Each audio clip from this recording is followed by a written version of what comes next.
What's going on, guys? I'm Kendall Schmidt. I'm in Big Time Rush, and I'm in Heffron Drive, and you are watching the AU Review. And you're in Australia, doing a little bit of both, which is pretty cool. I understand you played in both, under both guises at the Slime Fest the other day. Yeah, and honestly, who knows that why Australia was the first place that I was, capable of doing too. I just think the opportunity was perfect for it. And especially since the people at Slime Fest are with Nick as well, they were friendly with me doing whatever I really wanted to do. So it was a lot of fun, and I hadn't thought about doing stuff like that, and it was a bit nerve-wracking for me, but it was good because it's good to have that feeling. It makes you want to try harder, so it was awesome. Well, being able to perform your own material as well, in terms of the stuff you've been working on since before all this exploded, what does that mean to you to have the opportunity to get to show off the Heffron material? Well, it's really cool because, obviously it was done quite a few years ago, and I didn't think that I would be able to play it this far ahead for people.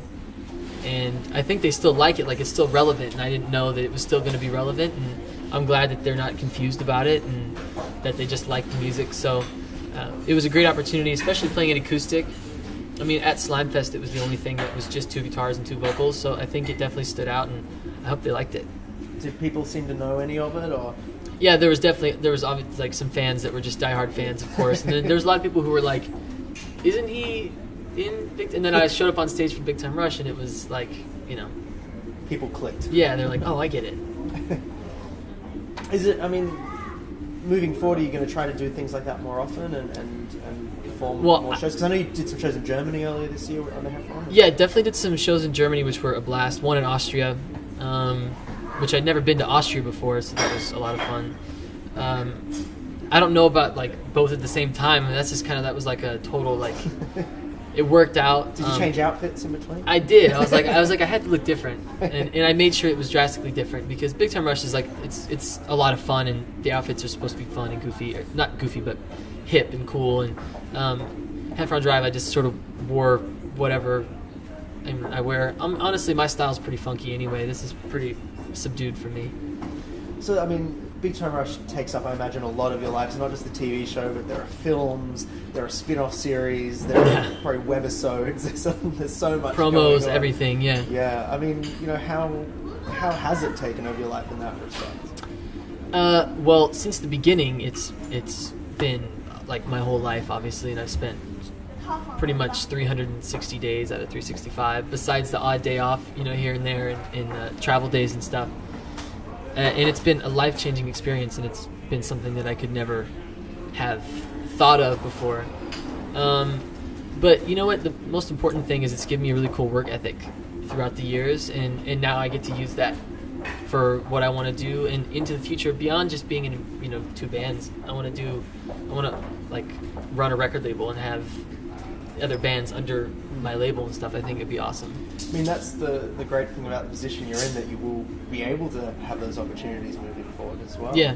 Well, in also the connections I built, and the people who just, because they've liked working with me, want to continue working with me. And then there's a lot of experience, I think, being part of the television show and a band at the same time, and then like playing a band, it was definitely some experience that I don't know what other thing I could have done that would have given me that much in such a short period of time. It's pretty much the full everything. Yeah. It's pretty meta. Exactly. I feel like I can speak on a lot of different things. If someone's got a question about a show, I can be like, I know about that. I can reference that, and about playing live shows, about putting a record together, writing songs. I have all that experience that I gained from Big Time Rush. So the year ahead, after Australia, what's it holding for you? I hope that there's some more shows coming up with the boys, because they're a blast and they're huge shows. We're just sort of working out scheduling and stuff like that. It's really kind of complicated. Now that it's been 4 or 5 years, time opens up for people us each to kind of do things that make us, fulfilled on the other side of creativity, which is Heffron Drive and doing my own music. I'd love to do features on some EDM artists. Would be so cool if they would want it, But yeah, I hope some more shows coming up, more shows in general, whether it's either, you know, entity, and a lot of songwriting's coming up for me, and hopefully the process of getting a label deal or something like that put together. It'd be really fun.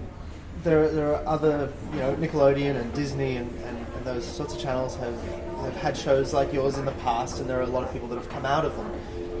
Early in the process, did anyone reach out to you and kind of give you a bit of advice about how to cope with it all and balance things? I think if you just are honest with yourself and honest with the people that you're trying to, you know, show yourself to, they understand it. Like, Big Time Rush is an amazing project. Like, it's something that it's changed my life forever. It still does every day.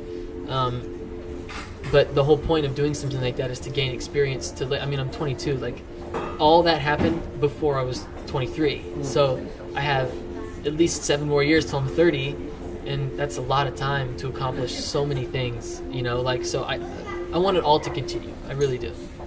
And of course, you're here in Australia. You know, what does that mean for you? I understand it is your first time here. First time here. It's been a dream of mine since I was a kid, and it's been great. Everyone's been so nice, and the food's delicious, and the weather's been perfect. And I know people have been like, it's been really extraordinarily nice, and I'm like, well, perfect. And I understand you got to meet an inflatable kangaroo.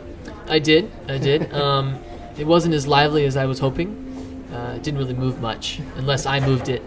But I'm going to the Australia Wildlife Park in Brisbane, and I'm going to probably see a few kangaroos there. You certainly will. Yeah. And are we going to get you back here anytime soon? I sure hope so. Honestly, the flight wasn't insane. It was pretty, I mean, it's LA, it's one flight. I'll be back. Fantastic. Thank you very much for your time. Thank you very much. And enjoy the rest of time here in Australia. Dude, I appreciate it. Thanks.